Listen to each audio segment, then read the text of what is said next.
43 peserta. Tepuk tangan semua untuk para peserta.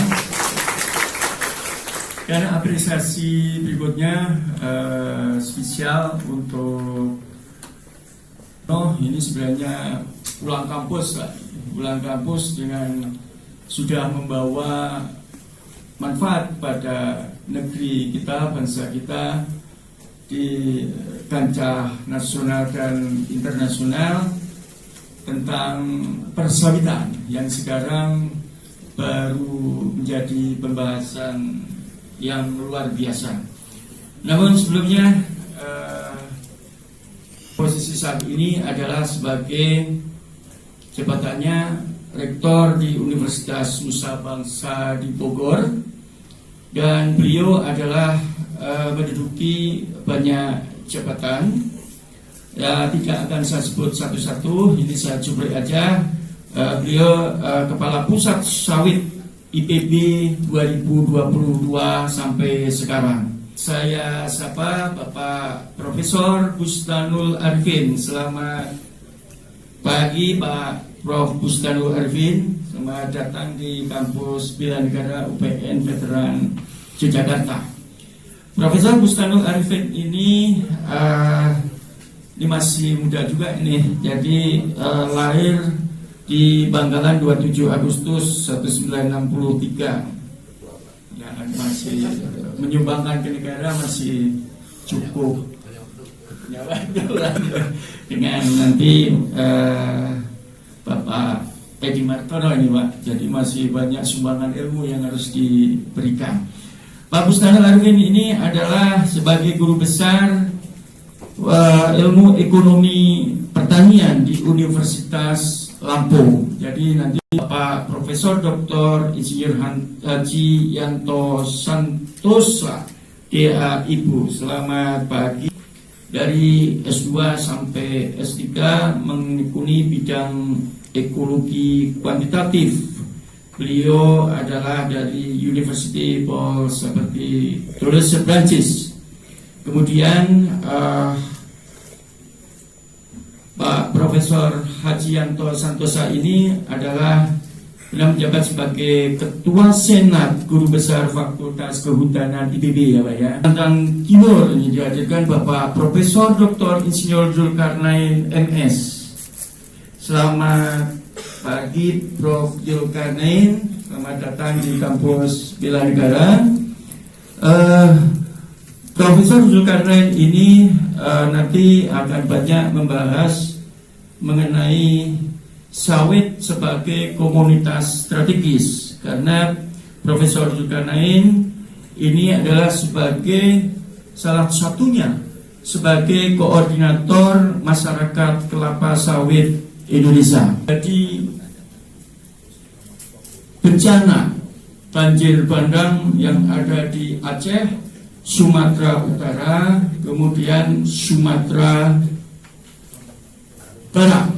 Nah, ini suatu yang menyedihkan, sehingga dengan adanya seminar ini kita akan memberikan suatu kontribusi, setidaknya ada suatu percepatan untuk adanya suatu pemulihan. Pemulihan tidak hanya pemulihan tentang human, tetapi pemulihan tentang lahan, pemulihan tentang bagaimana mensikapi tanaman atau daya dukung tanah terhadap daya topang apa yang ada di atasnya. Sehingga dengan perenungan ini tetap dilandasi dengan doa, semoga saudara-saudara kita yang terlanda bencana kemarin segera terpulihkan dan segera bangkit kembali untuk Indonesia. Baik Bapak Ibu semua, tidak menimbulkan bencana berikutnya untuk menjaga konservasi tanah dan air. Untuk itu dipersilakan kepada Profesor Budi Mulyanto waktu 15 menit. Bismillahirrahmanirrahim. Assalamualaikum warahmatullahi wabarakatuh. Salam sejahtera buat kita semuanya. Om Swastiastu, Namo Buddhaya. Sehat semua kita harapkan. Hari ini saya akan menyampaikan aspek lahan, dan saya berdiri di situ secara fundamental. Tapi setelah ngobrol-ngobrol, sebenarnya harapannya ingin ngobrol itu loh Pak. Sekarang lagi banjir Aceh, gitu kan? Jadi kenapa kok sawit disalahkan? Waduh sayang banget, barang sudah jadi. Ya, tapi saya akan singgung sedikit nanti dalam diskusi. Sebenarnya Mas Kun, aku siapkan bahan-bahan juga. Ada beberapa film yang ini, ada juga podcast saya yang di IDN, menurut saya sih prinsipal itu kaitannya dengan banjir Aceh. Ini bukan untuk itu, tapi ini untuk secara keseluruhan dari bagaimana kita melihat dari kepentingan sawit perlu dikembangkan terus-menerus seperti tadi disampaikan oleh Pak Ketua GAPKI, Pak Edi Martono. Gitu ya. Jadi ini saya kira pendahuluannya. Next please. Nah, please. Ya. Ini saya berikan gambaran bahwa Indonesia adalah negara besar. Itu yang paling penting. Bahwa Indonesia negara besar, kemudian daratannya kurang lebih 1/3 wilayah, lautannya adalah 4/3 wilayah. Jadi Indonesia ini setara luasan areanya, setara dengan Amerika, setara dengan Eropa. Kalau apa namanya?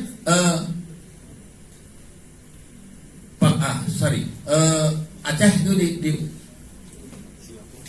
bukan dari Sabang saya taruh di Irlandia, Merauke itu jatuhnya di jatuhnya di Istanbul. Kira-kira begitu. Kalau Sabang saya taruh di pantai barat Amerika, kemudian Merauke jatuhnya jauh dari pantai timur Amerika. Memberikan gambaran bahwa Indonesia sangat besar.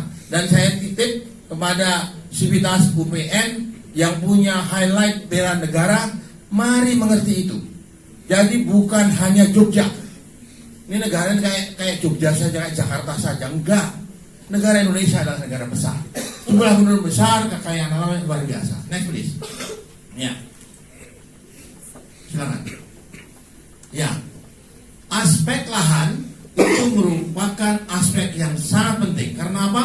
Karena penggunaan lahan, aktivitas budidaya itu mendasarkan pada lahan. Ya, dan itu merupakan komponen penting.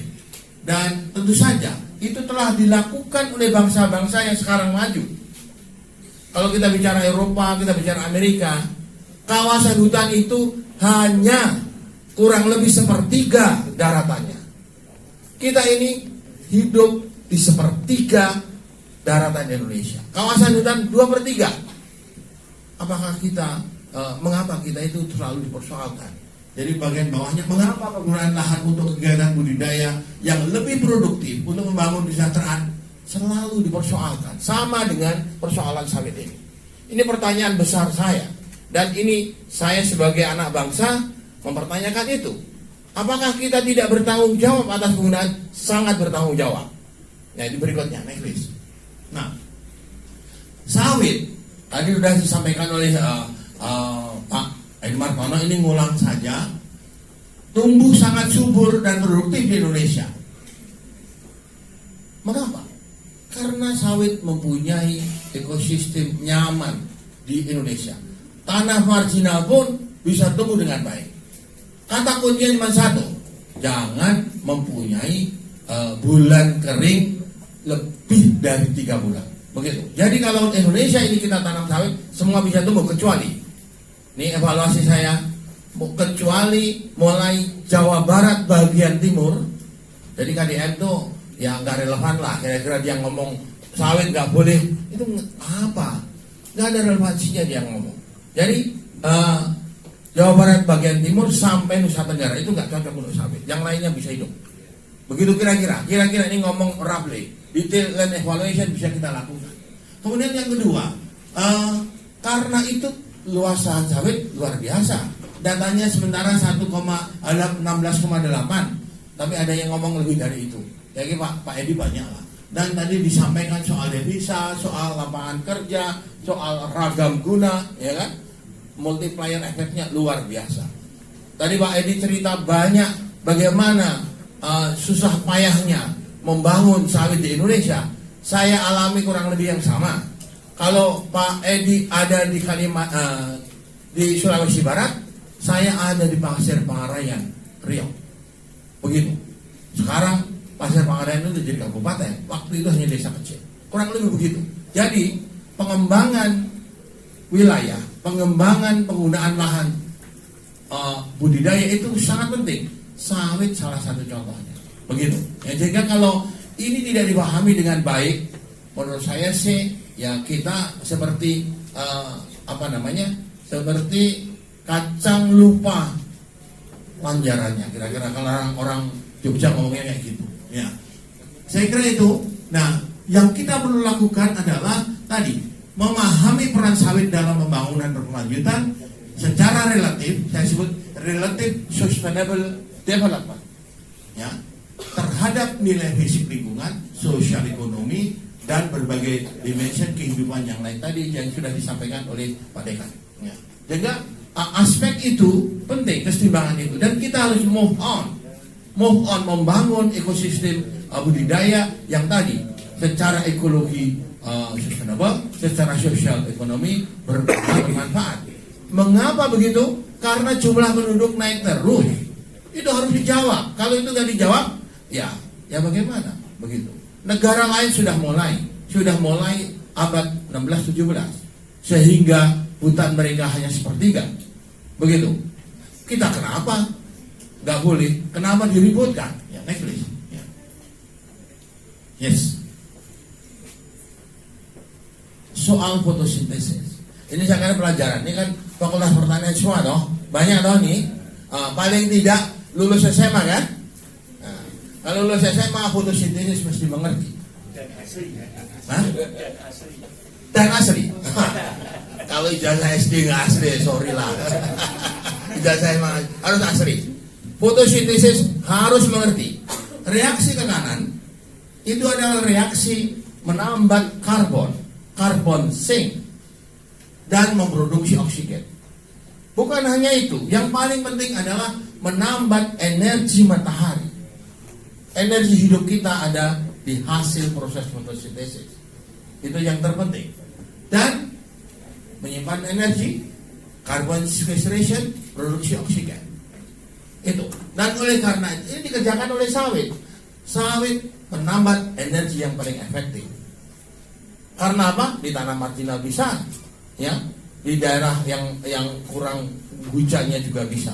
Teman jangan terlalu kurang. Kalau kurang ya habis juga begitu, ya. Jadi itu. Nah, kaitannya dengan reaksi kebalikannya. Reaksi kebalikannya yang ke kiri ini adalah respirasi dalam bahasa fisiologi atau pembakaran dalam bahasa fisik. Membakar rumah itu sebenarnya oksidasi. Itu. Tapi membakar hati apakah oksidasi? Saya kira oksidasi juga loh. Apa namanya? Respirasi juga. Karena kan pasti ngos-ngosan gitu kan. Jadi intinya gitu. Jadi membakar itu adalah emisi karbon kan, produknya kan? Benar kan? Nah, emisi karbon ini sebenarnya adalah memanen energi. Untuk apa? Kalau dalam industri membakar fosil untuk menggerakkan industri, menggerakkan ekonomi. Kita membakar bensin untuk menggerakkan motor kita dan seterusnya. Semuanya ini adalah aspek pengembangan ekonomi. Begitu.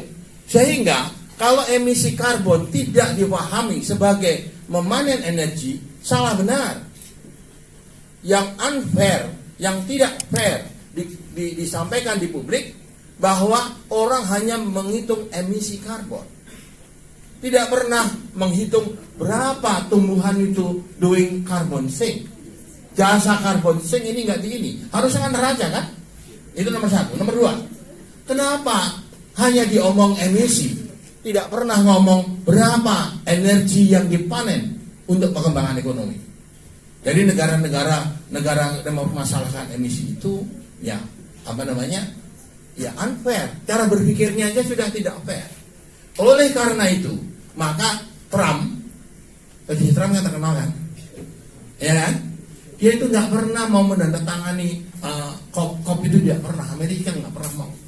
Bahkan dia dengan tegas dia cabut itu ratifikasi dia tentang Paris Agreement. Tolong dicek di dokumen. Ya, jadi karena apa? Uncertainty soal ini, begitu. Unfairness ini tidak dibicarakan dengan baik. Ini yang saya kira penting, dan sawit berjasa doing carbon check. Next, selanjutnya. Panjangan nanti dimarahin Pak moderator. Next please.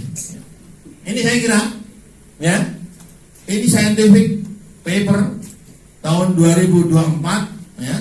Pak Murphy ini ngomong soal carbon sequestration by tropical trees and crop. Ada bandingannya di sini. NPB net production, ya, photosynthesis itu gross productionnya cek itu tropical 163, oil palm 161. Itu asimilasi. Ini soal luas sawit di mana dan tempatnya di mana dilihat saja. Yang jelas konsentrasinya banyak di Riau, Kalimantan Barat, Kalimantan Tengah, ada Jambi dan seterusnya. Ya, tapi di seluruh Indonesia ada. Ini masalah lahan ini yang saya selalu persoalkan. Saya membandingkan dengan perbandingan negara, bahwa negara-negara besar itu mempunyai luas hutan kurang dari sepertiga atau kurang lebih sepertiga. Contoh di sini, ya, negara yang maju, ya, Amerika 33, India kan penduduknya berapa itu? 1,5 miliar, ya. Dia bisa menghidupi hutannya cuma 23%. Sebagian besar adalah lahan budidaya. Kenapa kita membangun lahan budidaya selalu diributkan? Mengapa 2/3 kawasan itu selalu dipertahankan?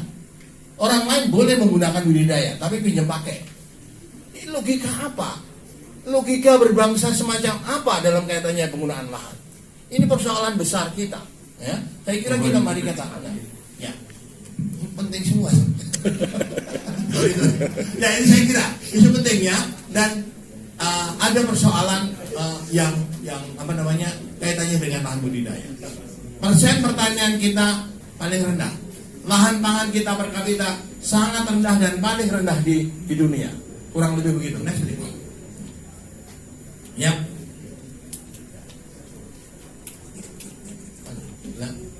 Ya. Hah? Enggak, tadi kan udah kita. Lanjut. Next. Lanjut. Ya, ini kira-kira bahwa kawasan hutan itu 120-an kurang lebih, dan APL-nya cuma 67, sepertiga dan 2/3. Yang paling penting di sini ada 31,8 kawasan hutan yang tidak berhutan. So, ini lahan kita, ya. Next, isinya apa? Terus, isinya ini semak belukar rawa, perkebunan, lahan pertanian, daerah transmigrasi, tambak, lahan terbuka, pemukiman, pertambangan, ada bandara dan pelabuhan juga. Mengapa yang kayak gini tidak diselesaikan dan dijadikan objek persoalan? Itu yang saya kira kita sebagai bangsa perlu menyelesaikan hal semacam ini. Terus, ya, saya kira masalah aktualnya semacam itu. Akar pentingnya klaim kawasan hutan berdasarkan peta kawasan hutan, ya, itu bermasalah. Next, ya, mengapa itu? Ya, tentu saja ada hal-hal kaitannya dengan peta kawasan hutan yang tidak dapat dipakai sebagai sumber hukum. Tanah dan hak atas tanah bukan kawasan hutan sebenarnya, sehingga harus dibedakan antara kawasan hutan dan tanah hak atas tanah dari masyarakat. Kemudian pemahaman izin lokasi, hak atas tanah ini perlu. Undang-Undang 4199 tentang kawasan tentang kehutanan itu sebenarnya melindungi hak atas tanah. Sayangnya pada saat menetapkan kawasan hutan tidak memperhatikan undang-undang itu. Ya. Kemudian putusan Mahkamah Konstitusi tidak juga menjadi acuan. Next please. Undang-undang ini ada penunjukan, penata batasan, pemetaan, dan penetapan kawasan. Ini penata batasan tidak dilakukan menurut peraturan. Ini ada loh, ada PP-nya, PP 24, bahwa tata batas itu berdasarkan kesepakatan para pihak yang berkepentingan, bukan sendiri Kalau sendiri itu klaim. Undang-undang sudah menyatakan harus melibatkan masyarakat. Begitu, ya. Dan mengenai tata ruang, menghormati hak atas tanah dilakukan dengan tetap menghormati hak milik orang. Ini jelas, undang-undang masing-masing undang kayak gitu. Next. Ini pengakuannya, ini sebenarnya film. Ini adalah pengakuan dari Pak Dirjen pada saat di KPK tanggal 28 Juli bahwa temu gelong di luar itu adalah sementara dan itu dilakukan karena keterbatasan dari dana dan ada prioritasisasi. Bisa diklik nggak itu? Coba klik. Nggak bisa, ya sudah lewat. Next. Ini saya kira analisis saya bahwa peta kawasan hutan tidak konkret termaterialisasi dalam sistem hukum. Karena apa? Petanya terlalu kecil. 1:500.000.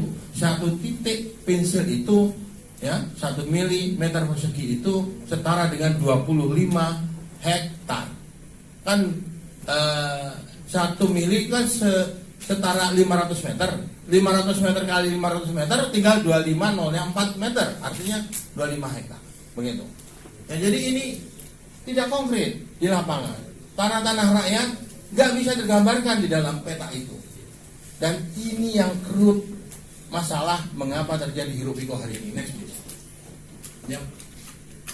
Saya kira itu soal hak. Ya. Terus izin lokasi terus ini tentu saja bagus buat bahan kuliah. Ini bukti bahwa Undang-Undang 41 menghargai hak atas tanah. Next please. Ya. Dan seterusnya terus. Ya.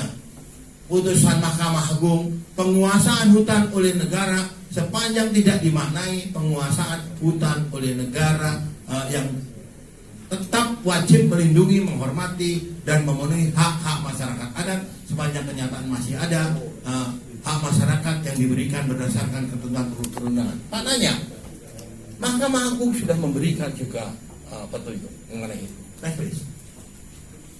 Soal masyarakat adat, ada juga Mahkamah Agung sudah memberikan keputusan. Next.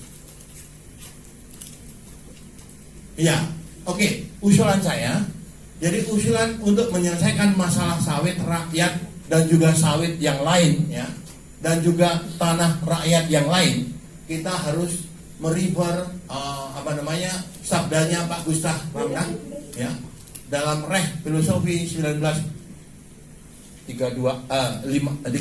ini memang publikasi tua, ya. Orang-orang sekarang ini kan harus merefer 10 tahun aja.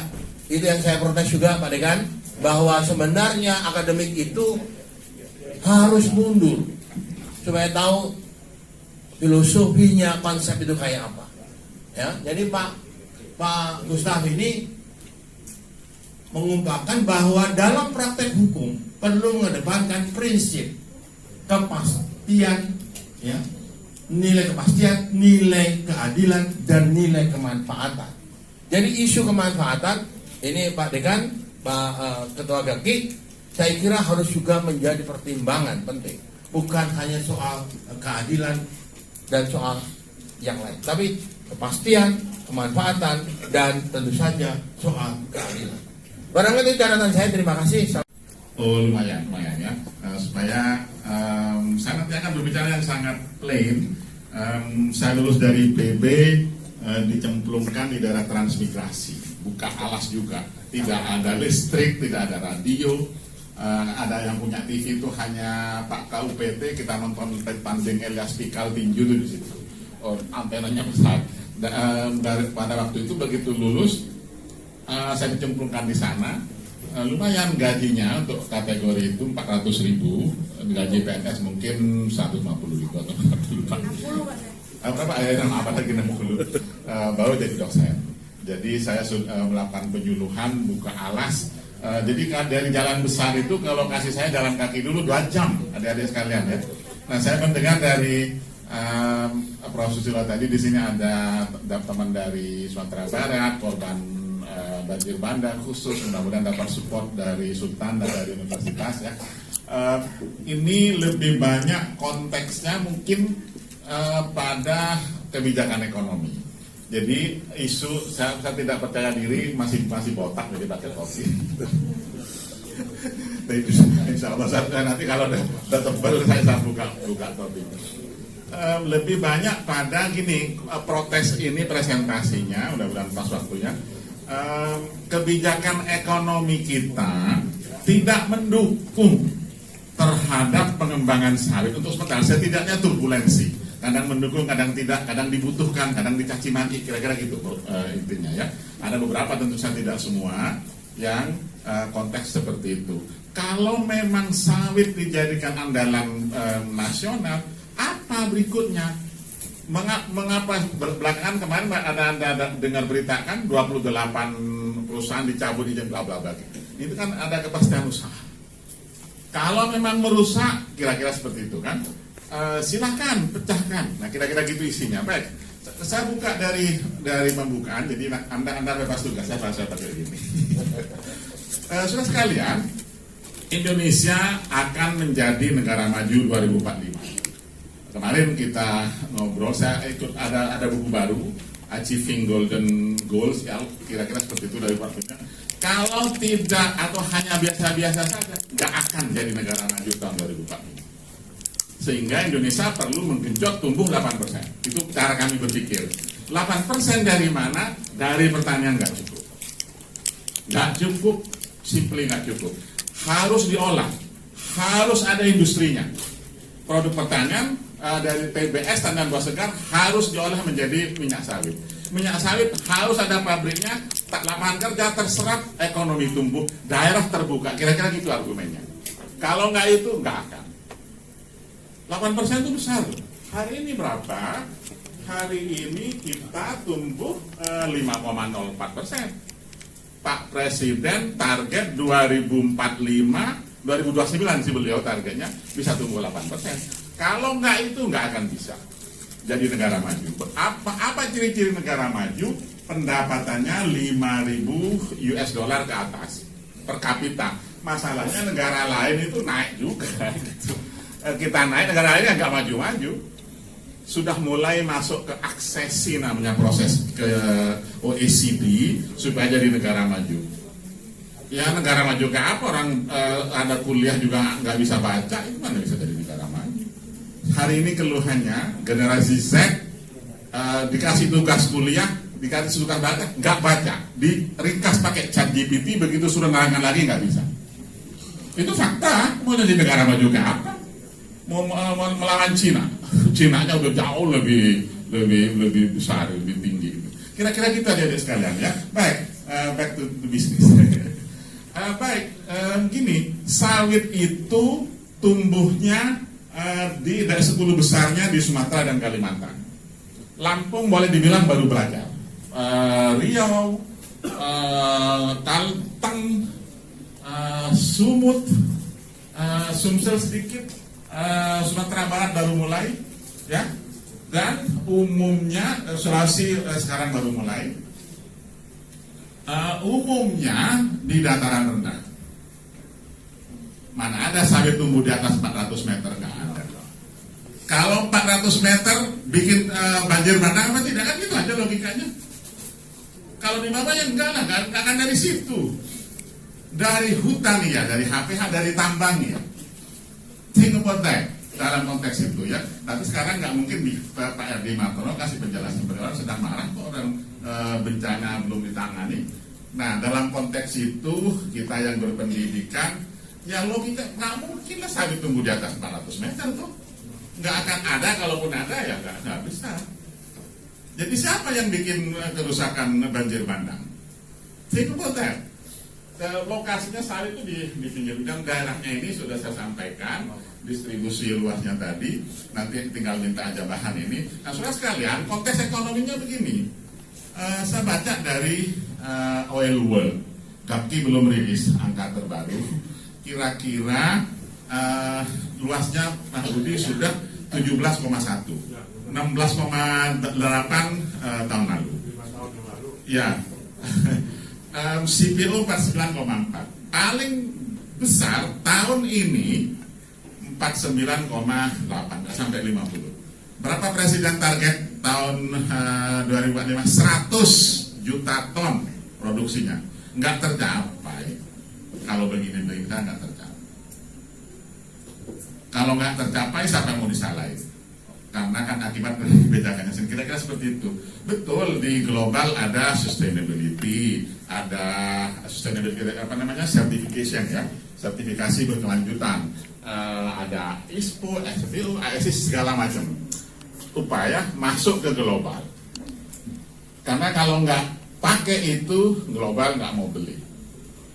Global nggak mau beli. Ada yang tidak mau beli, ada yang tidak pakai sertifikasi untuk sementara Cina. Eropa paling level, pasar Eropa ntar ya, saya kasih data konsumsinya. Oh, ini darah dulu. Saudara sekalian, saya ringkas dari data resmi negara pemerintah. Tahun 80-an mayoritas perkebunan milik negara yang warna orange ya, nggak kuat ya. Oke, nanti harus beli yang baru.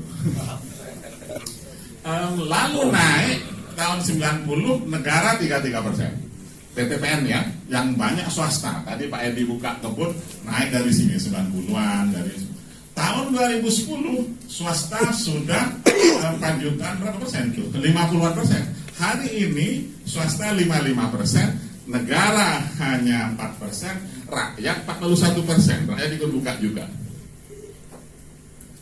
41% kebun sawit kita milik rakyat, 55% milik konglomerat.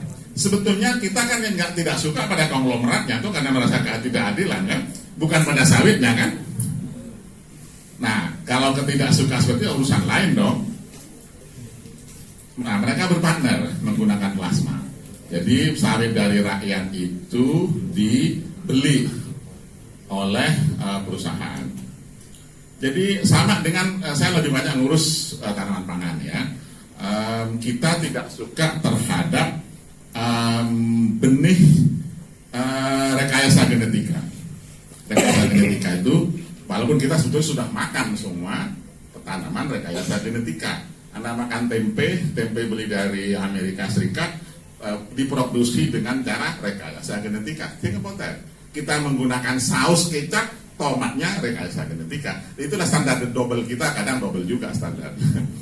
Kita tidak suka pada ketidakadilan, tapi yang dihajar sawit. Kan gitu ya, oke kembali ke sini. Nah pertanyaannya itu apa tuh?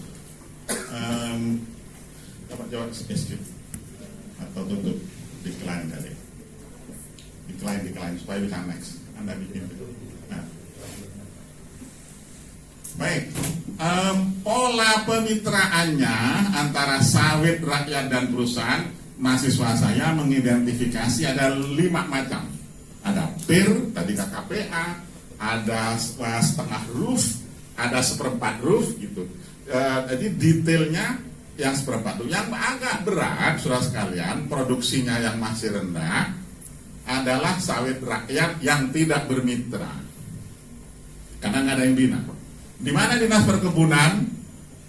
Ya Anda tahu sendiri jawabannya. Itu persoalannya. Berapa perbandingannya nanti setelah lagi saya tunjukkan. Jauh, masih separuh dari potensinya. Kita sebagai Fakultas Pertanian justru harus meningkatkan produktivitas itu.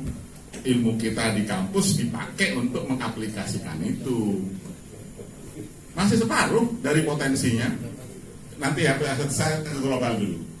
Oke, soal sekalian, permintaan global naik terus, terutama minyak nabati. Ya, minyak nabati. Jadi sawit ini, Anda lihat gambarnya di sini. Ini permintaan untuk biofuel dan untuk pangan naik terus. Nah, ini produksinya Anda lihat sawit yang adalah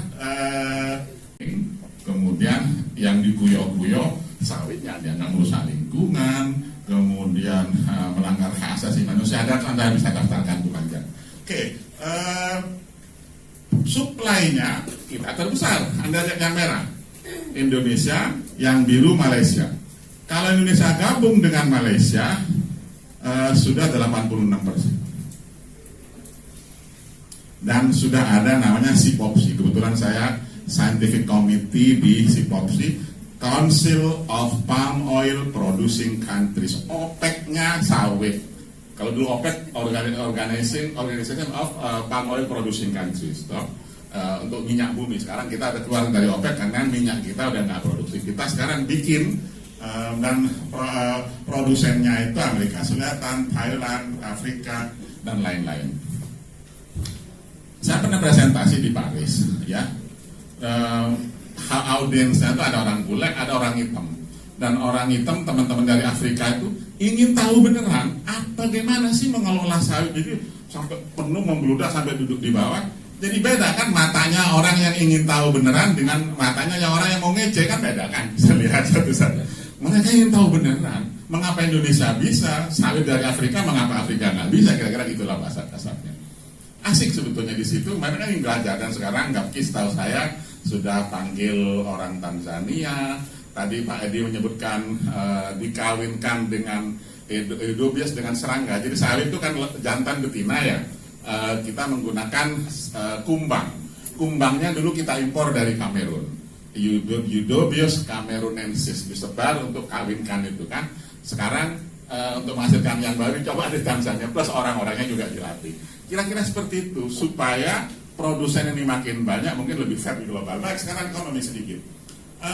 Domestik tumbuh juga besar. Tadi global, sekarang domestik. Untuk apa? Untuk minyak goreng, untuk biofuel. Biar sedikit lah, waktunya masih 3-4 menit lagi. Untuk biofuel. Nah, BPDP dibentuk tahun 2015 untuk mengelola dana pungutan ekspor. Jadi negara membentuk badan pengelola dana perkebunan.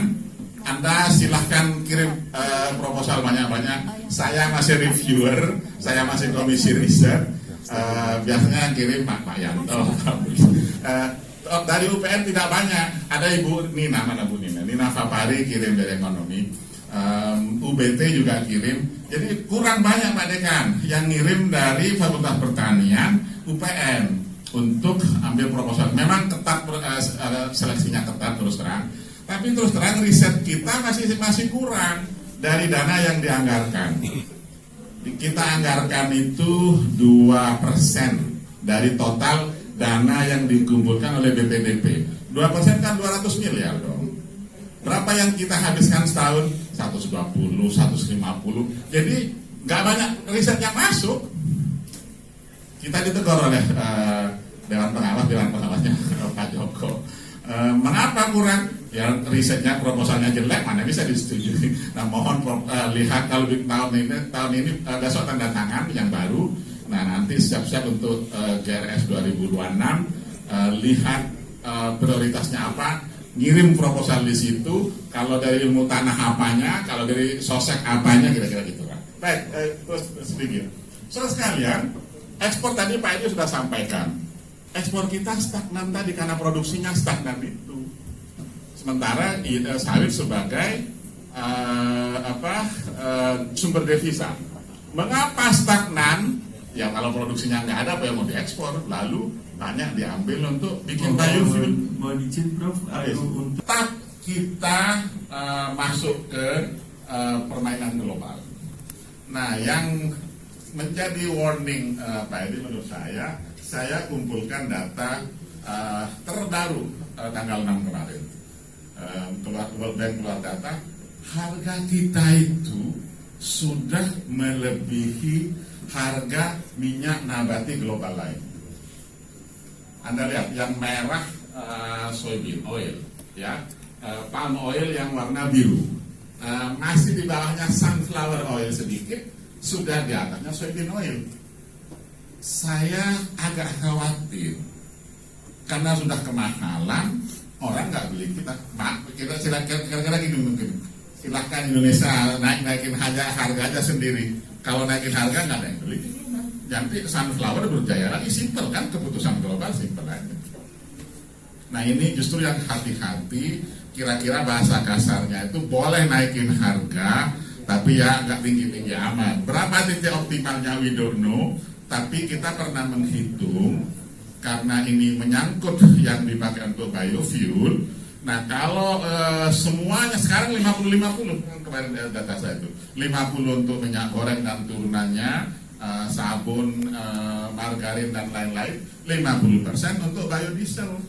Nah, biodiesel ini pemerintah sedang mencoba tampil di panggung global. Kita sudah transisi energi, sudah energi bersih dari minyak bumi menjadi biofuel kan gitu kan. Nah sekarang kita sebagai ekonom titik keseimbangannya berapa? Ada studi dari UI ketemu angka kombinasinya 37,8. Jadi blending biofuel 35% masuk. Sekarang kan Pak Prabowo 40, kalau mau tahun 2026 50% menjadi biofuel. Kita hitung nggak cukup, produksinya kurang. Tahun ini kalau mau mensupport policy energi itu, jadi kebayang ya, sawit ke energi harus produksinya paling nggak sudah 60, nggak cukup hari ini. Nah artinya apa? Kalau kita paksa mengikuti kebijakan pemerintah dengan 50% harga minyak goreng naik, ibu-ibu protes.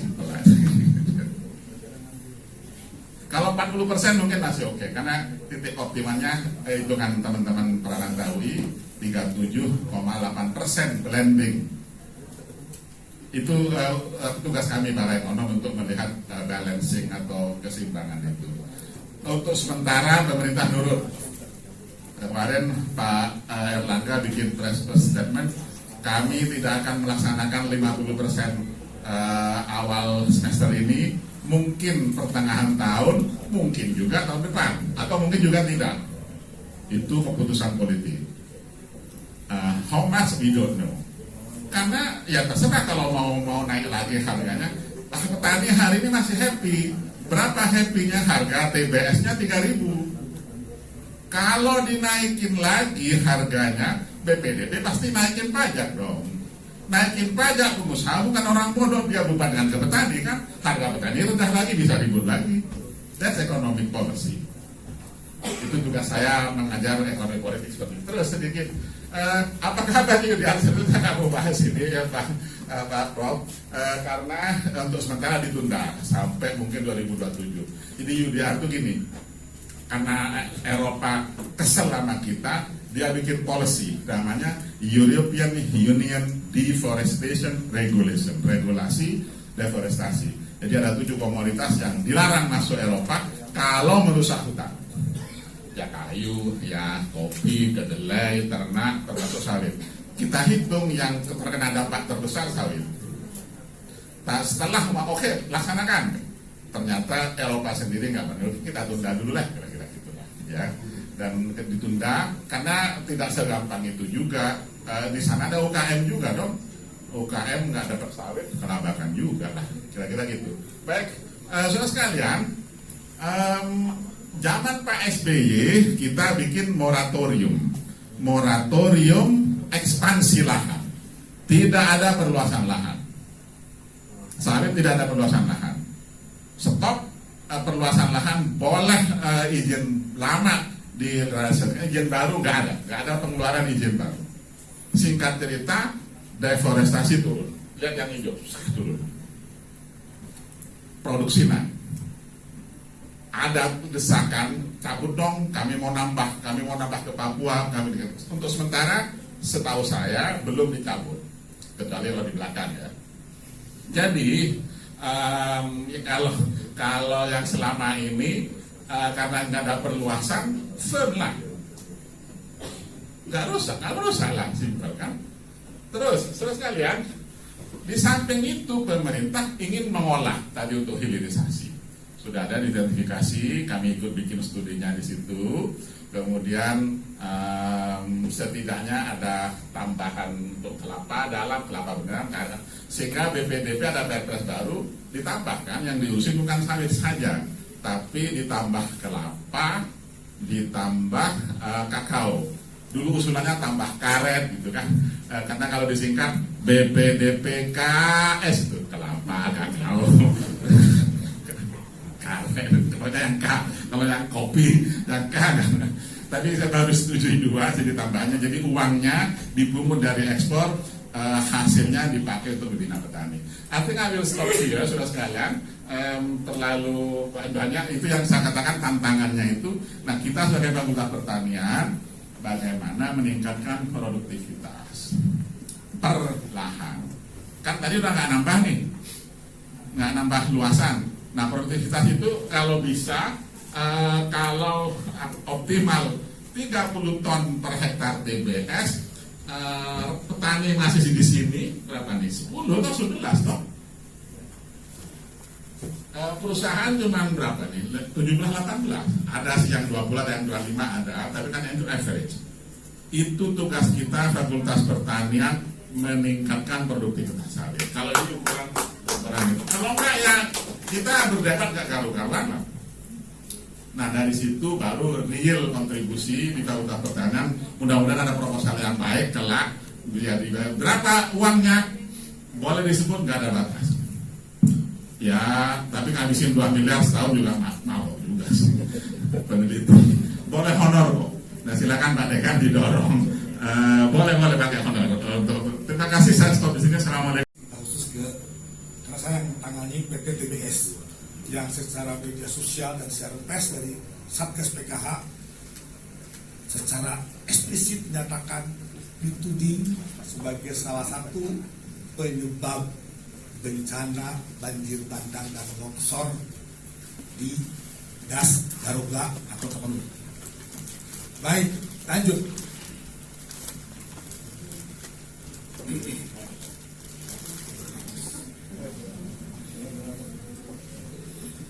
Jadi saya coba kategorikan ada 4 isu lingkungan sejak kita menjadi negara eksportir terbesar. Yang isu pertama adalah isu bahwa lahan kebun sawit kita berasal dari deforestasi hutan primer tropika Indonesia. Itu luar biasa. Sampai hari ini masih pakai UDR. Tadi Pak Mustafa menyinggung soal itu. Jadi isu luar biasa. Yang kedua, akibat deforestasi kebun sawit kita telah berdampak pada penurunan keanekaragaman jenis hayati. Itu juga luar biasa. Untuk 2 topik ini bagus juga buat saya sebetulnya. Karena saya dikirim ke Prancis, dikirim ke Berlin, dikirim ke Norway oleh Kementerian untuk memberikan informasi yang paling faktual di depan para LSM internasional sampai Belgia, Belanda, dan Inggris. Kebetulan saya diplomat di Paris selama 6 tahun. Jadi agak kenal itu. Kemudian ini yang paling hebat lagi, dan kontradiksi dengan isu banjir di mana di Sumatera. Sawit boros air, tapi banjir karena sawit. Kan luar biasa ya, luar biasa sekali. Ya itu adalah isu ya, nggak apa-apa. Nah, dan yang keempat, isu baru di Sumatera sekarang semua menyatakan, bahkan para pakar ada mengatakan, andai nggak ada kebun sawit, tetap hutan, nggak mungkin ada banjir seperti ini. Luar biasa. Pakar pun asal bunyi, ya. Pakar pun ternyata. Karena saya tahu bedain antara ustad dengan bukan ustad itu terlalu beda sedikit. Yang satu bisa bahasa Arab, yang satu bukan. Nah, jangan-jangan pakar pun begitu kan ya. Yang satu tahu, yang satu agak tahu. Mungkin begitu. Nggak apa-apa. Baik, lanjut. Nah, ini yang luar biasa. Jadi orang banyak bahas tentang deforestasi. Ternyata beda definisinya antara definisi hukum Indonesia dan definisi asing atau FAO. Kata orang asing, deforestasi adalah pembukaan areal berhutan untuk selamanya. Ya, itu kata mereka. Artinya apa? Kalau ada rakyat nih nanam sengon, mahoni, apa udah di hutannya, lalu itu bang deforestasi. Sementara kalau di Indonesia, alih fungsi dari kawasan hutan milik orang kehutanan, lalu tujuannya ke transmigrasi pertanian, itu adalah baru deforestasi. Berbeda banget, ya. Sehingga lagi-lagi buat saya hal baik, karena akibat perbedaan itu, isu itu 5 tahun saya digadai oleh PPDB, ya kan, selalu ada hikmah lain, gitu kan. Sama dengan banjir juga, saya simpati pada korban banjir di Sumatera, tapi buat saya positif sekali, karena menjadi topik luar biasa bicara ini, ya. Baik, jadi akibat perbedaan itu, isu bergulir luar biasa sampai UDR keluar. Saya siapkan metode teknik UDR untuk menjawabnya, mundur terus sekarang karena mereka nggak siap. Saya dikirim ke Belgia untuk bahas dengan mereka nggak siap, mereka hanya emosi. Oh, ini harus dihentikan, kira begitu. Lanjut, dan dulu lagi ada pembahasan mengenai bahwa di Indonesia kebun sawit bukan hutan, ya, karena sawit bukan pohon. Itu ramai lagi di beberapa para pakar bicara asal bunyi juga. Gak apa-apa, saya bilang ya. Nah, saya sekali data ini. Coba kita lihat sejak tahun 50 sampai 2017, kita lihat sini. Tahun 50 deforestasi itu sudah mencapai 14 juta hektar. 14 juta hektar. Luas kebun sawit pada saat itu hanya 105.000 hektar. Logis enggak kalau sawit dari deforestasi. 2017 luas sawit sudah hampir totalnya 12 juta. Deforestasi sudah mencapai 76 hektar. Ya, jadi tidak linear. Ya, lanjut. Nah, ini berita orang asing, Pak John Makroda dari Prancis, Sirat, menyampaikan di Malaysia, di Indonesia. Lihat, yang merah adalah bagian hutan yang mungkin ditanami sawit, tapi tidak searah dengan laju deforestasi Indonesia sebetulnya. Ini fakta yang katanya kalau orang Indonesia kan lebih bangga lihat orang asing, ya, karena bisa bahasa Inggris. Kalau kita kan tidak. Betul, saya dosen di Prancis juga, saya tahu. Sampai saya katakan, kenapa orang Indonesia menghargai orang asing, ya? Di Bappenas pun, honor orang asing dan orang kita jauh banget. Saya pernah dibayar Bappenas, orang asing dibayar $10.000, saya cuma $6.000 sebulan. Saya bilang, no way. Saya orang asing juga, saya bilang. Lalu dibayar naikin. Nggak tahu, saya bangga orang asing. Ada penjajah dulu padahal. Ya. Lanjut. Nah, lihat, saya melakukan kajian dengan tim teman-teman IPD, mungkin di 40 kebun sawit di 6 provinsi. Lihat dari kajian ini, lihat. Ya.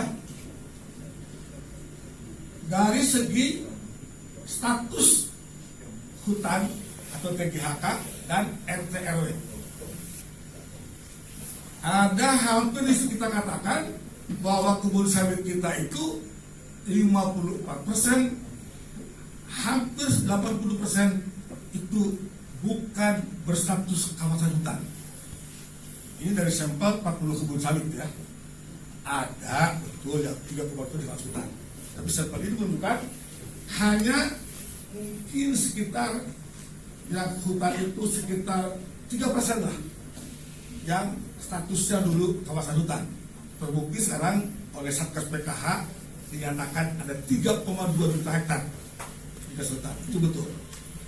Jadi pertanyaannya nih, apakah peta kawasan hutan tadi yang Pak Budi sangat semangat menyampaikannya itu legitimate? Legitimasi itu penting karena ada pengakuan dari seluruh stakeholder di sekitar. Kalau peta dibuat oleh Kementerian Kehutanan kan yang ngaku cuma satu, betul? Ya, tidak semua stakeholder. Lanjut. dari segi tutupan lahan. Lanjut ya, kita lihat di sini. Jadi sawit kita dulu asalnya lahannya hampir sekitar 72% itu berasal dari lahan pertanian, lahan terbuka. Ada mungkin sekitar 28% dari hutan sekunder. Ya. Jadi definisi FAO kalau kita anggap itu yang betul, maka betul ada 28% sawit kita memang membuka hutan sekunder. Kajian kami ya. Lanjut.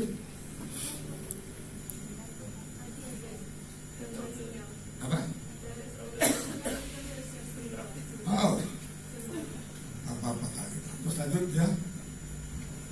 Baik, jadi intinya kalau kita lihat dari definisi Indonesia, sesungguhnya tidak lebih 3% kebun sawit kita dulu berasal dari kawasan hutan. Tapi dilihat dari tutupan lahan definisi internasional, maka memang ada sekitar 27-28% kebun sawit kita yang kami teliti itu memang membuka hutan sekunder. Artinya kan masih tidak ada ya. Di Indonesia tidak termasuk deforestasi. Baik. Lalu bagaimana riwayat penggunaan lahannya? Ini maaf bahasa Inggris karena saya tugasnya sering keluar. Saya masih bukan bahasa asing. Kita di sini. Dulu sebelum dijadikan kebun sawit ada sekitar 28,7% memang kebun sawit kita kami teliti dulunya ex HPH, ya seperti kasus di Sibolga atau Tapanuli itu memang ada HPH PT Aek Nauli yang sekarang disambut oleh Presiden izinnya. Walaupun HP itu udah lama nggak operasi sebetulnya, ya tapi jangan dulu. Dan hampir 72% dulu adalah ex HJU dan dengan ex lahan pertanian masyarakat.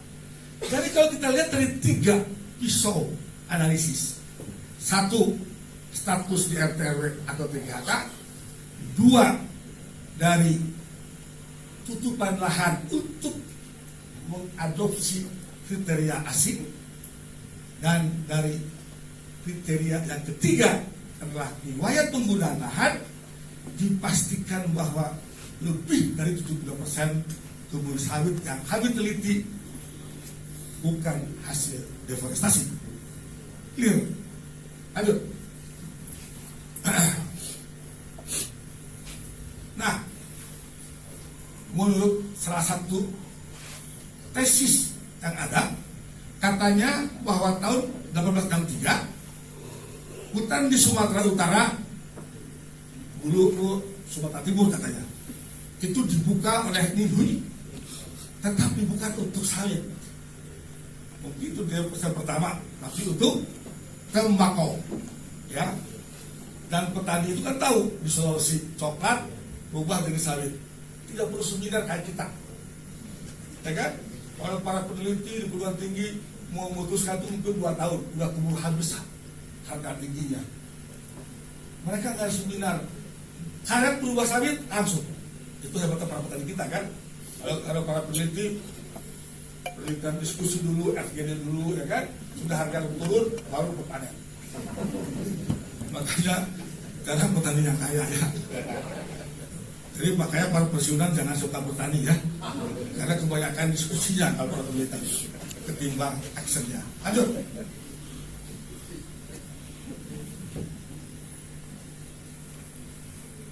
Ya, sering juga para pakar lupa bahwa kita ada kebijakan transmigrasi membuka hutan. Nah, tadi yang ceritakan oleh Pak Budi, dulu zaman Pak Harto sudah dibuat sertifikatnya untuk petani. Sekarang masih masuk kawasan hutan.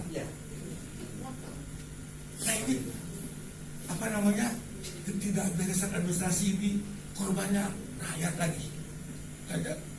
Itu realnya presiden yang buka, gubernur datang, bupati datang, keluar SHM, tiba-tiba aksi masuk kawasan hutan.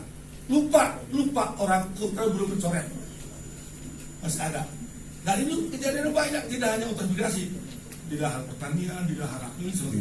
Ya. Maka saya bilang, nasihat saya satu kepada yang terhormat para anggota serta PKH, satu, buatkan dulu peta hutannya yang legitimate. Itu aja. Saya sangat setuju ada serta PKH karena secara filosofi akan menertibkan, ya kan, pemanfaatan kawasan hutan. Tetapi tolong peta yang diacu jangan peta yang tidak diakui oleh atau kurang pengakuan dari masyarakat. Lanjut. Baik, saya katakan orang Eropa ini yang nuding kita deforestasi ini tidak bercermin.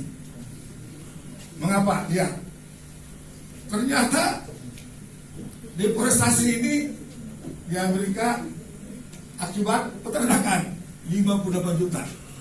Saya pun bingung. Kasihan peternakan kita ya. Ada peternakan? Ada nggak? Nggak ada. Waktu pertambangan? Tidak ada juga. Ya cuma petautan kan. Kalau kalian protes ya ke negara ini, mana peta untuk kami mengembalakan ternak kami kan? Nggak ada loh, ada peta lahan untuk peternakan, ada nggak? Nggak ada. Minta segera ya. Jangan cuma untuk pemakaman. Lagi pula lagi kebun kedelai, infrastruktur. Di sini kita lihat sawit cuma 5,5 di dunia ya, luas dunia. Tapi kita dibunuh terus ya, sawit itu prestasi. Lanjut. Ini global.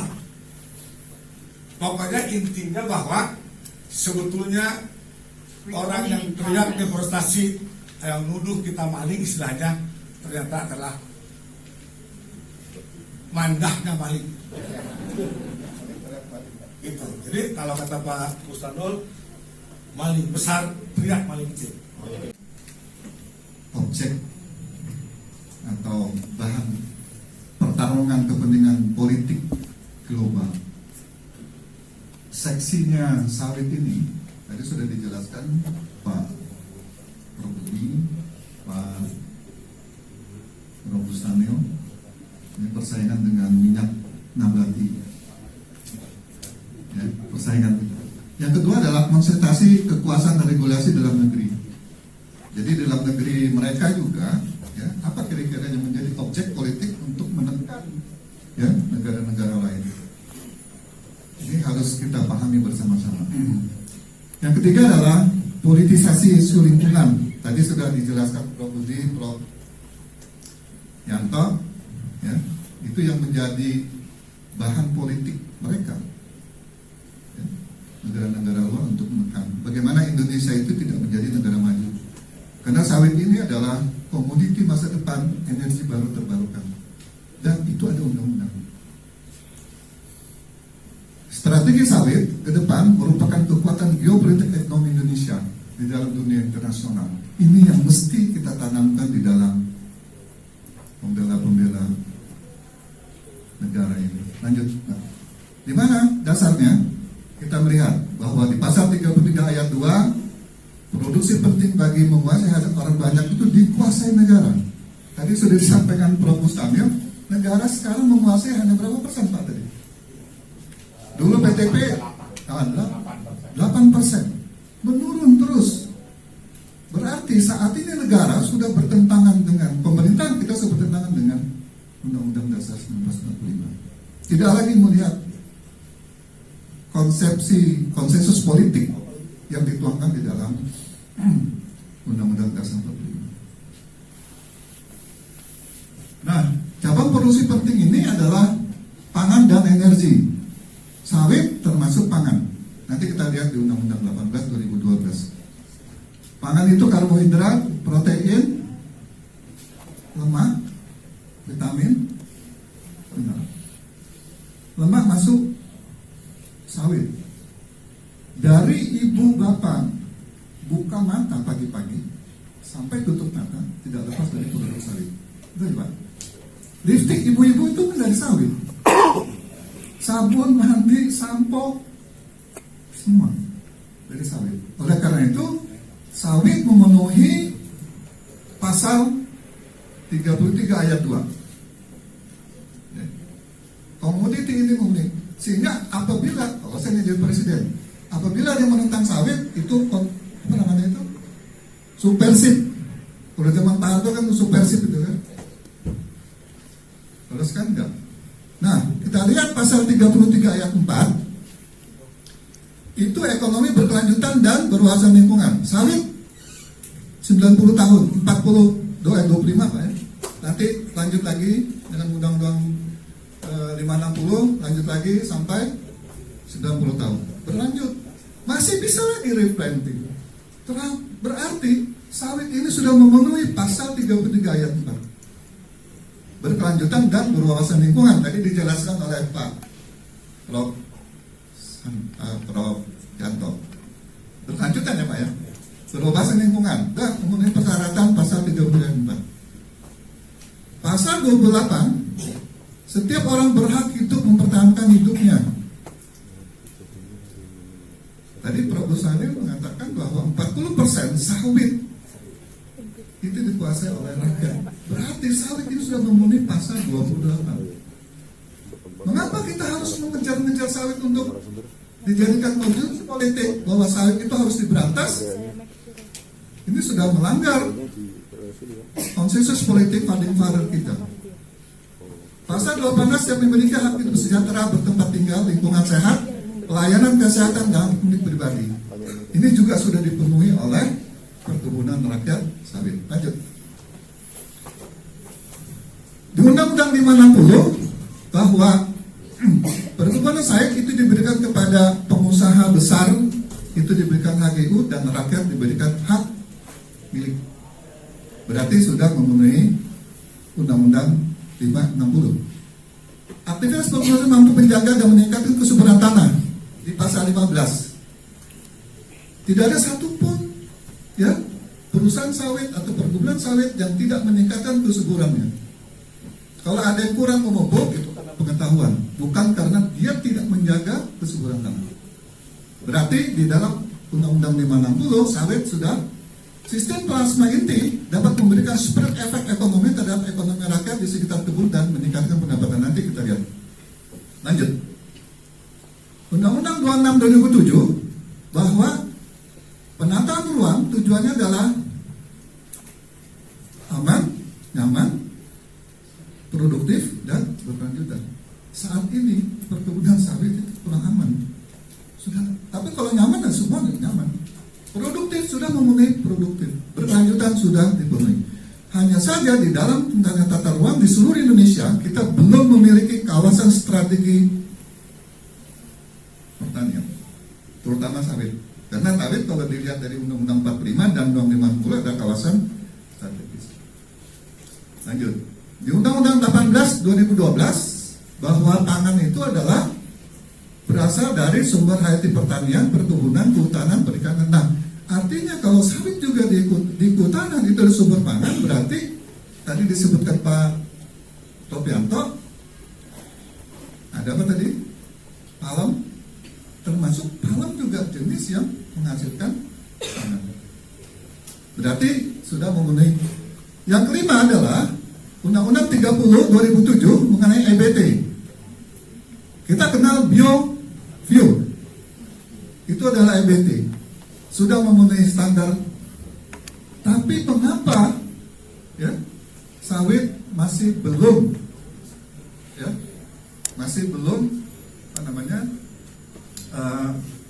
mendapatkan posisi yang baik di negara ini. Lanjut.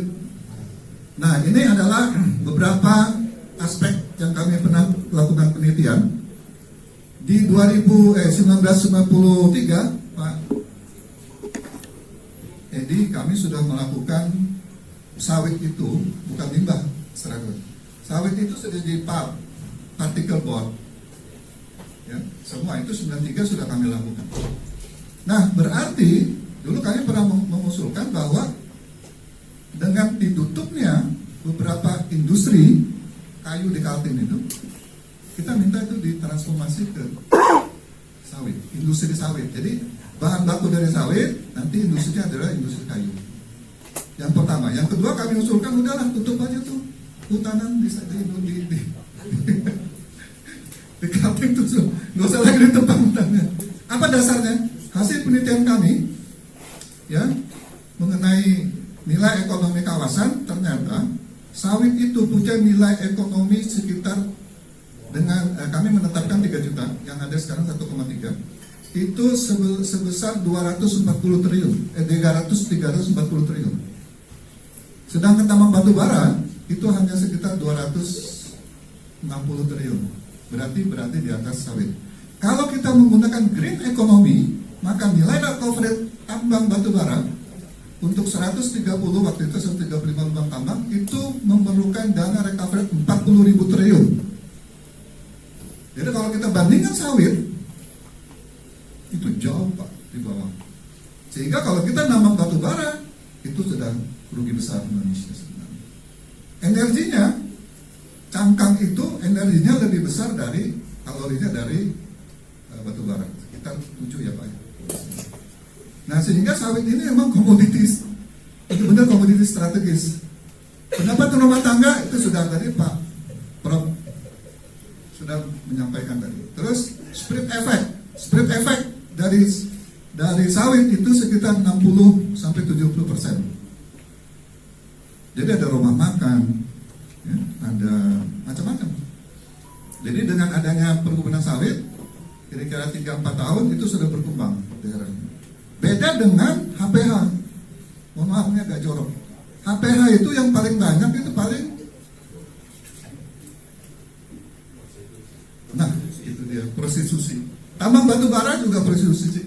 Setelah stop tambang batu bara banyak janda.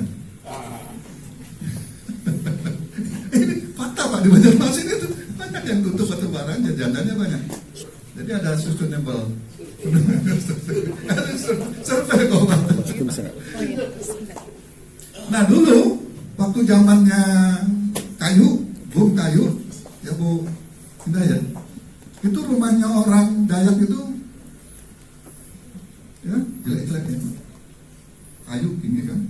Sekarang itu sudah bagus-bagus. Itu saya tunjukkan dengan Bu, siapa namanya, Menteri Hutan. Ini loh Bu Siti, ini loh Bu, dampak sawit loh.